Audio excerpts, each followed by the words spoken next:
କାହିଁକି ଏତେ ବଡ଼ ପାଟି କରୁଛୁ? କାନ ଦେଖା। ଓ ମା ମୋ ଘର ସେପଟେ ତଲା କାମ ହେଇପାରିବ। ତାହେଲେ ଖୁସି କଣ ଜାଣିପାରିବୁନି? এই ভঙ্গা মাটি ঘরে তো জীবন কটিଯିବ। 5 লক্ষ ଟଙ୍କା ହାତ ଛଡା ହେଇଯିବ। 5 ଲକ୍ଷ। 5 ଲକ୍ଷ। আরে বিশাল আমি আরা দেখো কেমিতি পড়িবারে তো শাশুমা এই ছোটিয়া কথা না মুন্ডরে বসনি ইয়ে রইলা রসি ইয়ে হচ্ছে কিরোসিন ইয়ে হচ্ছে দিয়াসিল তোমরা কাম করো তুমি তাকে ঘরু ডাকি আনো বিশালটা হাত ঘরକୁ বাঁধি দেবে তারপরে কিরোসিন আনি নিয়া লগাই দেবা বাস কাম ফিনিশ ও সেটা বুঝিছি তা দেহরে নিয়া লগালে এসে বন্ধা বন্ধা বলে চিৎকার করিবনি আমাকে বি কথা কই আছে শাশুমা আমি বুঝাই দেব রোষেই ঘরে রোষেই করুলা গ্যাস লিকেজ করিবারু তা দেহরে নিয়া লাগি যাইছে যা বউ যা ভাগ্য ডাকি আনি। আরে বে তাকু গোছারি গোছারি নাই আসি 5 লক্ষ টাকা পাইবিনি 6,000 ছাড়বে 5 লক্ষ টাকা তো শুনি বুড়িরা পাদ তଳେ লাগুনি হেলে বুড়ি জানিনি 5 লক্ষ টাকা ও বুড়াকে 5 টଙ୍କା দেই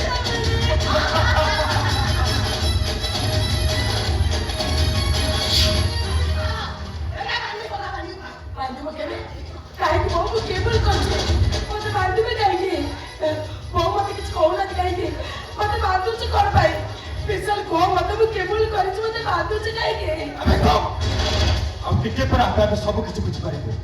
ଆଉ କିଛି ସମୟ ପରେ ଘର ଭିତରୁ ତ ପାଉଁଶ ମିଳିବ। ପାଉଁଶ ତମେ ମାନେ କୋଟେ ମତେ ମାରି ଦବ କଣ କରି କଣ করে ভাই আমার মুন্ডটাকে বাট কাটি পারবো ତମେ ଯାଇଥିଲେ ଘର କଥା ଘରେ ରହି ଯାଇଥାନ୍ତା ତମେ କଣ କଲ ପୋଲିସ ଷ୍ଟେସନ ଚାଲିଗଲ ଏସପି କୁ ଭେଟିଲ ଦରକାର ପଡ଼ିଲେ ଆଇଜି ଡିଜି ତମେ ସମସ୍ତଙ୍କୁ ଭେଟିବ ଏତେ ସବୁ ଘଟଣା ଘଟିବ କାହିଁକି ଏ ଚାପ୍ଟର ଏଠି କ୍ଲୋଜ ହବା ଦରକାର ସତରେ ଏଇ ଜାଣିଲୁ ମନୀଷା ତତେ ଘରେ ବହୁ କରିବା ପାଇଁ କେହି ରାଜି ହଉନଥିଲେ ମୋ ଜିତ ପାଇଁ ତୁ ଏ ଘରକୁ ପ୍ରବେଶ କଲୁ ଯୋଉ ଲୋକର ସାହାଯ୍ୟରେ ତୁ ଏ ଘରକୁ ପ୍ରବେଶ କଲୁ ଶେଷ ତୁ ତାକୁ ମାରିଦେବାକୁ ଚାହୁଁଛୁ ଶାଶୁମା ଆରେ ଛିଡାଇ ଭାଷଣ ଶୁଣିଛ କଣ ଆରେ କିରୋସିନ ଢାଳିକି ନିଆଁ ଲଗାଇଥିଲ ମତେ ମାରିକି ଘରେ କରି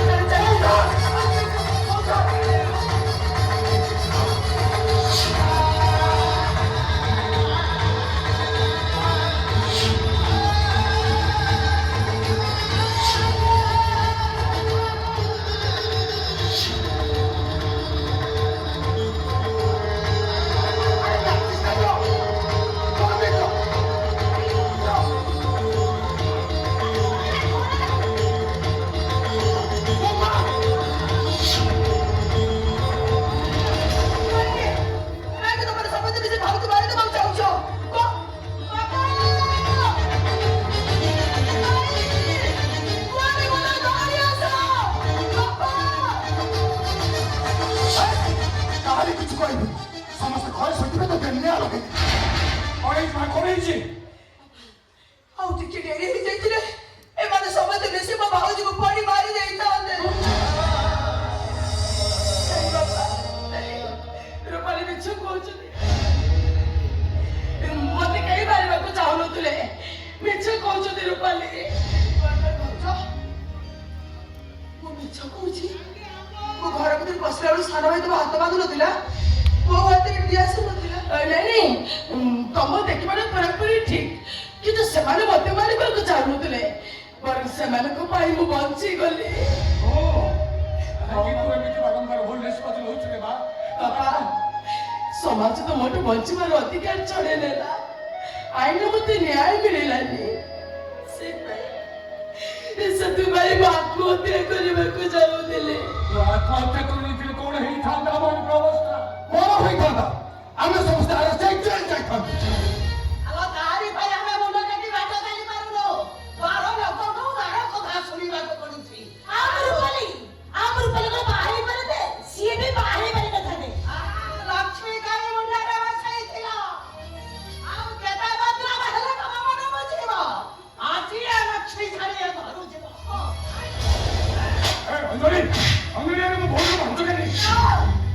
ନିଶ୍ଚୟ ଏଥିରେ କିଛି ବାଧ୍ୟବାଧକତା ରହୁଛି ତୁ ମୋ ଭାଉଜକୁ ଏ ଘରୁ ବାହାର କରିପାରିବୁନି ମୋ ଭାଉଜ ଏ ଘରେ ରହିବେ ଏଇ ଘରେ ରହିବ। କେମିତି ରହିବେ ସେ? ସେ ବା ବଦଳି ଗଲେଣି। ତା ପୂର୍ବେ ଘର ଇଜ୍ଜତ ସହିତ ସେ ବାରମ୍ବାର ଖେଳ ଖେଳୁଛନ୍ତି। ଯଦି ସେ ଘରେ ରହନ୍ତି ତାହେଲେ ଗୋଟେ ନୂଆ ମହାଭାରତ ହବ। ନାଇଁ ବିଶାଲ ତମେ ସେମିତି ठीक कहिछ मु बदले जाईची मो मुह चाहिए पाप मो छाई बाड़ी रे पाप मो एकरे रहिले भी पाप मु एबे घरे चली जिबे सेमिति घर छाड़ी चली गले हबो तमे चली गला पर बापा अंधु कर पुलिस स्टेशन पहुंचबे अब हमने एफआईआर करबे तमे घर छाड़ी जिबार कारणटा कोन तुम कहबा को हबो आ सेही कथाटा भी तुम स्वामीर विश्वास हबा दरकार ताले कोह विशाल मो कोन करे आर मते विश्वास करबे से तम मान को भूल बुझिबेनी कोह मु कोन करिबे कहबो आरो तुमको बाहाबा गुरु मु जनको भलो पाउथि एबे मो पैसे दुटा आखि व्यवस्था कर देछि तुम पाखे रही सारा जीवन जंत्रणा पाइबा अपेक्षा मु तांको पाखକୁ चली जिबि कहबो कि मो इज्जत नै नाहंती से दिन मो प्रेमिक को बंचेइबा पई मु समस्त आगे मिछ कहिथिल मो इज्जत चली जाई एई कथाटा कह मु रेकर्डिंग करी भाई को सुनेबी काय बोलतो तबाय बिचकवानी नाले ठकी जिवो आ मो खाइना बखरे तबे सारा जीवन बिचे रहिसिबो आ मो भाई बहुत कष्ट पाइबो नहीं तो भाई तू किसी कहो ना नहले ना मेरे बिसी तो तुमरे चरित्र के आवाज पर प्रमाणित तो करी सारी बापरे तो दे भगवान कर लेबे बा तू चुप ही जा मां चुप ही जा हां मु चुप हे जिबी थरी तो मो बिचरे बदनाम हे छी बच्चे दिवा पर्यंत कोन मु सब बेले एमते बिचरे बदनाम होतेबे नहीं विशाल तमे मते क्षमा कर दियो मो मिछ कहबिनी मो मिछ कहबनी ए विशाल पुछटा करी छेड़ दबा घर अभी तो गुदाई छेका का नहीं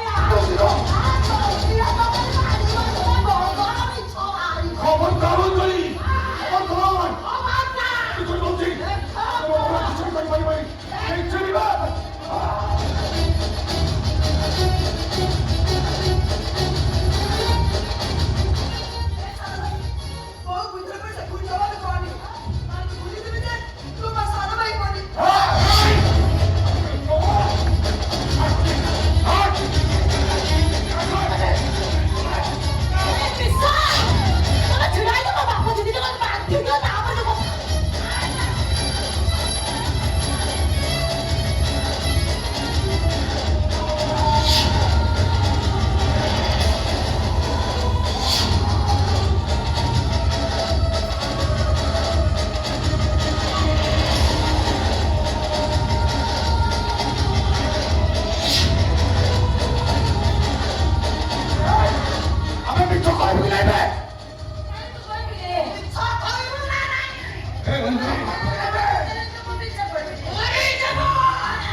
से मिछ लोक मो फोन पाइबा मात्रे ता स्वामी ऊपर टॉप कर छो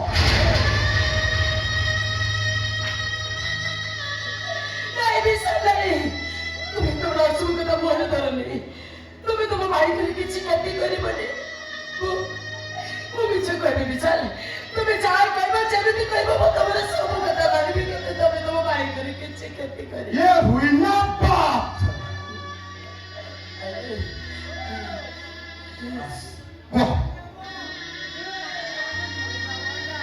अरे तुमको बाय बाय करो मार चढ़ को बाल बाल दिले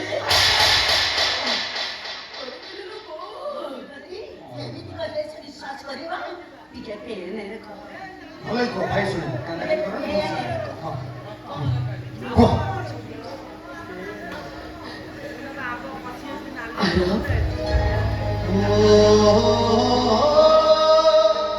तुमको बाहा पाकर मु आउ जन को भल पाउतली को पैसा वाला से मो पाई दिटा आखि जुगाड़ करी तुम पाखे रही मु कहीं सारा जीवन अंधुणीर जंत्रणा पाइबी मुझे तारी पाखक चली जाऊँगी से दिन मो इज्जत जीवन मिछ नाटक करदेली सत कथा से दिन मु घर को डाकी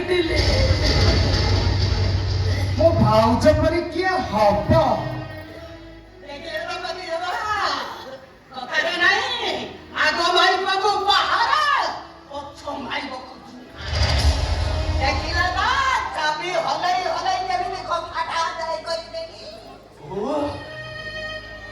जो भाई तू मिछ कहलु ए बुढ़ा शशुर कथा तू रखिलु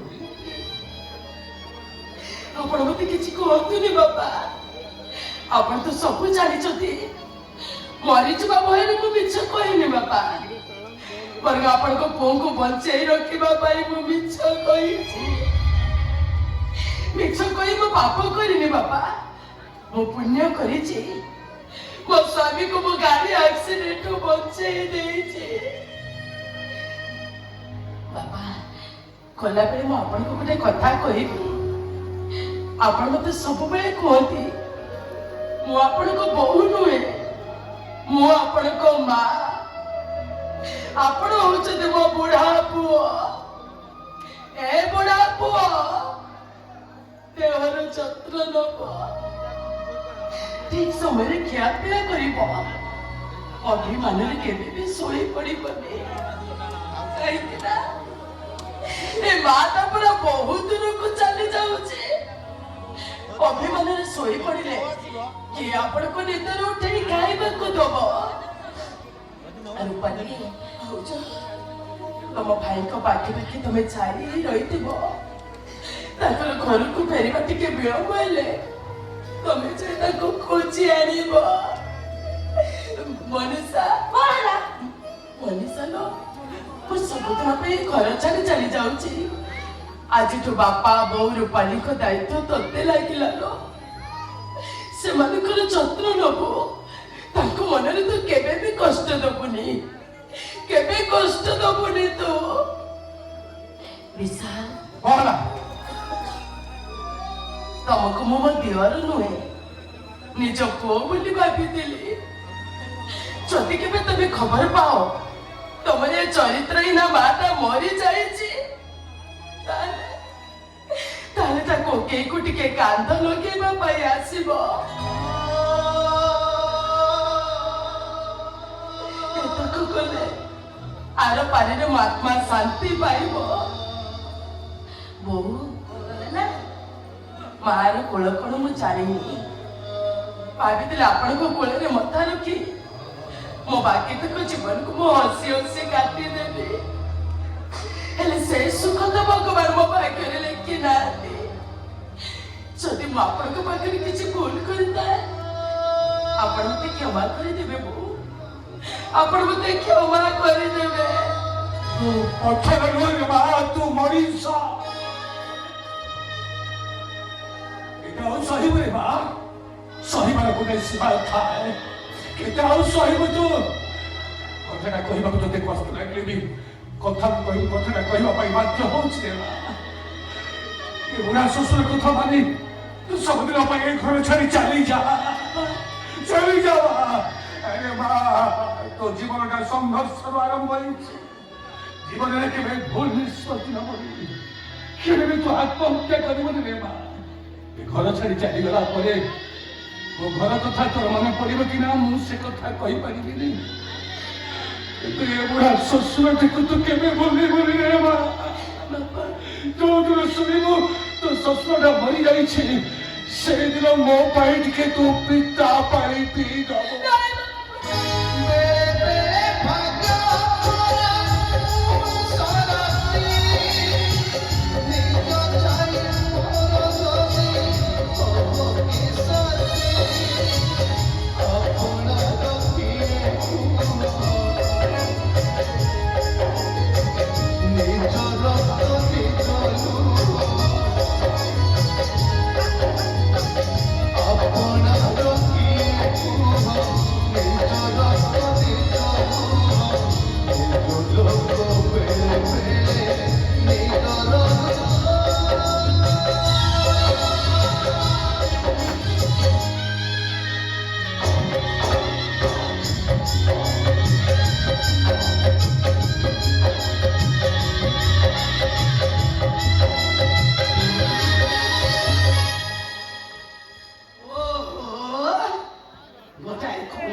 जीती गलु आमे हेले मन रख भाउज ଏ ଘରୁ କାନ୍ଦି କାନ୍ଦି ଗଲା ବେଳେ ତାଙ୍କ ଆଖିରୁ ଲୁହ ଝରୁ ନଥିଲା।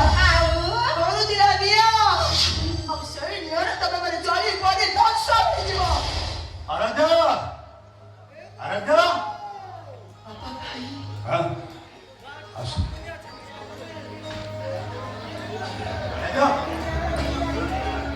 ଓକିଲ ମୋ ପାଖକୁ ଯାଇଥିଲି। ଓକିଲକୁ ଦେଖାଲେ ଭାରି ଭଲ ଲୋକ, ସବୁ କଥା ତାଙ୍କ ଆଗରେ କହିଲି। ମୋ କଥା ଶୁଣି ସାରିଲା ପରେ ସେ ଆମ କେସ୍ ମାଗଣା ଲଢିବ ବୋଲି କହିଲେ। ଦେଖିବ ଆମେ କେସ୍ ନିଶ୍ଚୟ ଜିତିବା।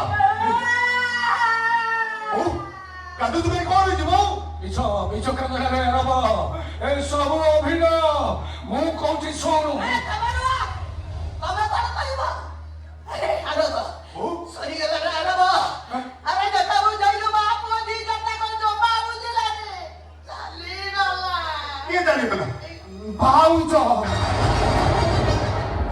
ଭାଇ ଭାଉଜ ଘରୁ ଗଲାବେଳେ ଯାହା କହିଛନ୍ତି ତମେ ଶୁଣିଲେ ତମ ପାଦ ତଳୁ ମାଟି ଖସିଯିବ, ମୁଣ୍ଡ ଉପରେ ଆକାଶରେ ଚିଡ଼ି ପଡିବ। ମିଛ କଥା ତୁ ଆକାଶ ଚିଡ଼ିବେ ତାକୁ ତାକୁ ବିଶ୍ୱାସ କରିବି। ମାଟି ପଡିଛି ଭଗବାନ ମୁଁ ସତ ବୋଲି ଭାବିବି। ମୋ ଆରାଧ୍ୟା ମତେ ଲୋକେ ଘର ଦ୍ୱାରା ଜାଣିଯିବ ଏ କଥା ମୁଁ କେବେ ବିଶ୍ୱାସ କରିପାରିବିନି। ମିଛ କଥା ତମର ସମସ୍ତେ ମିଛ କହୁଛ। ଆରାଧ୍ୟା ମତେ କଥା ଦେଇଥିଲା ମୋ ସାହି ପର୍ଯ୍ୟନ୍ତ ମୋ ସାଥିରେ ଯିବ, କେମିତି ଅଧାବାଟ ମୋ ହାତ ଧରି ଚାଲିଯିବ। ମିଛ କହୁଛ ତମେ, ମିଛ କହୁଛ ସମସ୍ତେ। ତୁ ଠିକ କହୁଛୁ ଏ ମା ପୁଅ ଦିଟା ମିଛରେ ଗାଧେଇ ସାରିଲେଣି। ଶୁଣିବୁ ମୁଁ କହୁଛି ଶୁଣ। ବହୁତ କହିମାନେ ମୋର ପରିବାର ଅଭାବ ବସିଥିଲେ, ରୂପାରେ ଆସିକି ପହଞ୍ଚିଗଲା ଆଉ ତାକୁ ଜୀବନରୁ ମାରି ପାରିଲେ ବାବା। ଶେଷରେ ମୁଁ ବହୁଟାକୁ ମାଡ଼ ମାରି ଜୋର ଜବରଦସ୍ତ ଘରୁ ବାହାର କରିଦେଲେ। ଓହୋ କିଏ ମିଛ କହୁଛି କିଏ ସତ କହୁଛି ଏବେ ଜଣା ପଡିଯିବ। ଭାଇ ଭାଉଜ ଘରୁ ଗଲାବେଳେ ଯାହା କହିଛନ୍ତି ଶୁଣ। ତମକୁ ବାହା କରୁ ମୁଁ ଆଉ ଜଣକୁ ଭଲ ପାଉଥିଲି। ଖୁବ ପଇସା ବାଲା ସେ ମୋ ପାଇଁ ଦିନ ଆଖି ଯୋଗାଡ଼ କରିଛନ୍ତି। ତମ ପାଖରେ ରହି ମୁଁ କାହିଁକି ସାରା ଜୀବନ ଅନ୍ତରୀର ଯନ୍ତ୍ରଣା ପାଇବି? ସେଇଥିପାଇଁ ମୁଁ ତାଙ୍କ ପାଖକୁ ଚାଲି ଯାଉଛି। ସେଦିନ ମୋ ଇଜ୍ଜତ ଯିବାରୁ ମୁଁ ମିଛ ନାଟକ କରିଥିଲି। ସତ କଥା ହେଲା ସେଦିନ ମୁଁ ତାଙ୍କୁ ଏ ଘରକୁ ଡାକିଥିଲି।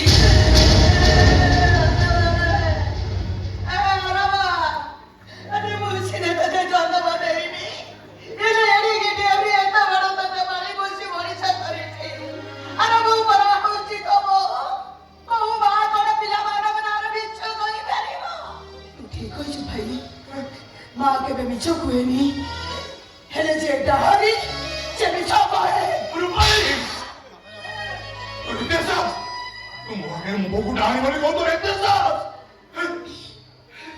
ତୁ ମତେ ମାରିଥିଲୁ।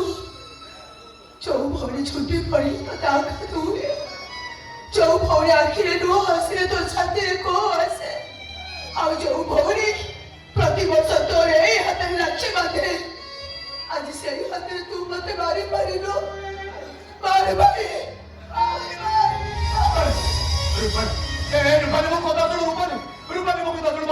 ଜାଣି ଯାଉଛି ମୋ ବୋଉକୁ ଡାଣି ବୋଲି ଗଲେ ତ ମୁଁ ଶହିପାରି ତାପରେ ହାତ ଉଠେଇ ଦେଇଛି। ରୂପାରୀ ତୁ ମତେ କ୍ଷମା କରିଦୁ। ରୂପାରୀ ତୁ ମତେ କ୍ଷମା କରିଦୁ। ରୂପାରୀ ହଉ ତୋର କଣ କିଛି କାମ ଧନ୍ଦା ନାହିଁ, ଏଠି ଠିଆ ହେଇକି ନାଟକ ଦେଖୁଛୁ। ଆସିବା ନା କରୁଥାନ୍ତୁ ନାଟ୍ୟ। ଆରାଧ୍ୟା କଥା ଦେଇଥିଲ ଝଡ଼ ଆସିଲେ ସରିବ, ବିପଦ ଆସିଲେ ସାଙ୍ଗ ହୋଇ ଶାନ୍ତି ଦେଖେଇବା, ସୁଖ ଦୁଃଖକୁ ଭାଗବାଣ୍ଟ କରି ବାଣ୍ଟିବା। ମୁଁ ତମ କଥା ଓହରି ଯାଇକି ତମେ କିନ୍ତୁ ମତେ ଏକା କରି ଚାଲିଗଲ। କେମିତି ଚାଲିଗଲ ତମେ? ଆରେ ଆରାଧ୍ୟାକୁ ତୁ ଭୁଲ ବୁଝୁ ନା, ଏମାନଙ୍କ କଥାକୁ ତୁ ବିଶ୍ୱାସ କରୁଛୁ କେମିତି? କେମିତି ବିଶ୍ୱାସ କରିବିନି ବାବା? ଏ କଂସର ମୋ ସ୍ତ୍ରୀ ଆରାଧ୍ୟା ନାଇଁ ତାକୁ ଭୁଲ ବୁଝିଲା। ଆରାଧ୍ୟା ବହୁତ ଭଲ ଅଛି। ଶୁଣିବ ଶୁଣୁ, ଏଇ ବିଷାଦଟା ମୋ ବୋଉ ବେକରେ ଠେଙ୍ଗା ପକେଇ ତାକୁ ବାଡ଼ି ବସିଲା, ଆଉ ମୋ ଉପରେ ଟ୍ରକ୍ ଚଢ଼େଇ ବୋଲି ମାରିବ ବୋଲି ଧମକ ଦେଲା। କେବଳ ତତେ ବଞ୍ଚିବା ପାଇଁ ମୋ ବୋଉଟା ମିଛ କହିଛି। କାହିଁକି ମତେ ଗପ ଶୁଣଉଛ ବାପା? କାହିଁକି ଗପ ଶୁଣଉଛ? ଆରାଧ୍ୟା ଯାହା କରୁଛି ଠିକ କରିଛି। ଆରାଧ୍ୟା ମୁଁ କଣ ତୋ ପାଇଁ ଆଖି ଯୋଗାଡ଼ କରିପାରିଥାନ୍ତି? ତୋ ଆଖି ପାଇଁ ଦୁନିଆ ଦେଖିବ ଏ କଥାଟା ତ ମତେ ଆଗରୁ କହୁନଥିଲା। କାହିଁକି କାହିଁକି କହୁନଥିଲା? ଏ ଘର ଛାଡ଼ି ଚାଲିଯିବା ପରେ କୋଉଠି ରହିବ କେମିତି ରହିବ ଏ ଆଖି ଦିଟା ସବୁବେଳ ପାଇଁ ସେ ଆରାଧ୍ୟାକୁ ଖୋଜିବ। ଆରାଧ୍ୟା ଆମ ପରିବାର ପାଇଁ ଯାହା କରିଛି ଜନ୍ମରେ ଆମେ ତା ଋଣ ଶୋଷି ପାରିବାନି। ମୁଁ ଭଗବାନ ପାଖରେ ପ୍ରାର୍ଥନା କରୁଛି ସେ ଯୋଉଠି ରହୁ ଯେମିତି ରହୁ ତାକୁ ଭଗବାନ ଭଲରେ ରଖନ୍ତୁ। ଆରାଧ୍ୟା ମୁଁ ତମକୁ ଅଭିଶାପ ଦେଇପାରିବିନି କି ତମ କଥା ମନେ ପକେଇ ଆଉ ଜମା କାନ୍ଦିବିନି କାହିଁକି ନା ତମର ଅମଙ୍ଗଳ ହବ। ଟଙ୍କା ମୁଁ ରହିପାରିବିନି। କେମିତି ରହିପାରିବ? ତମେ ତମ ନିଶ୍ୱାସ ପ୍ରଶ୍ୱାସରେ ଅଛ ତ କେମିତି ରହିବ? କେମିତି ରହିବି ମନ ପକେଇ? କହିପାରିବ କାହିଁକି ନା ତମେ ମୋ ନିଶ୍ୱାସରେ ଅଛ। ଆରେ କାନ୍ଦୁଛୁ କଣ ପାଇଁ? କଣ ପାଇଁ ଏଠି ଠିଆ ହେଇ କାନ୍ଦୁଛୁ? ମାଟା ମରିଗଲା ପରେ ମୁଁ ଯେତେବେଳେ କାନ୍ଦୁଥିଲି ତୁ ପରା ମତେ ବୁଝାଉଥିଲୁ। ତୁ ଶପଥ ମାଟା ଯେତେବେଳେ ତତେ ମିଥ୍ୟା ଗୋଇଠା ମାରି ଏ ଘରୁ ବାହାର କରିଦଉଥିଲା ସେତେବେଳେ ତ କାନ୍ଦି ନଥିଲୁ। ଆଜି କାନ୍ଦୁଛୁ କଣ ପାଇଁ? କାହିଁକି ତୁ କାନ୍ଦୁଛୁ? ମୁଁ କାନ୍ଦୁଲି ବାପା। ମୋ ମା କଳପିତା ଖାଇ ମୋର ଭାରି ମନେ ପଡୁଛି। ସାବତ ମା କଳ ତମ ପାଇଁ 700 ବନେଇ ଦେଇଛି। ବାପା ତମେ ଟିକେ ମତେ କଳକୁ କୋଳେଇ ଦିଅ। କାନ୍ଦୁଲି ବାପା। ମୁଁ ନୁହଁ ପଚାରିବି ମୁଁ ହସିବି ବାପା। ମୁଁ ହାରିବିନି। ମୁଁ ଜିତିବି। ମୋ ବାପା ପରା ବଞ୍ଚୁଛନ୍ତି। ମୁଁ ହାରିବିନି। ହାରିବ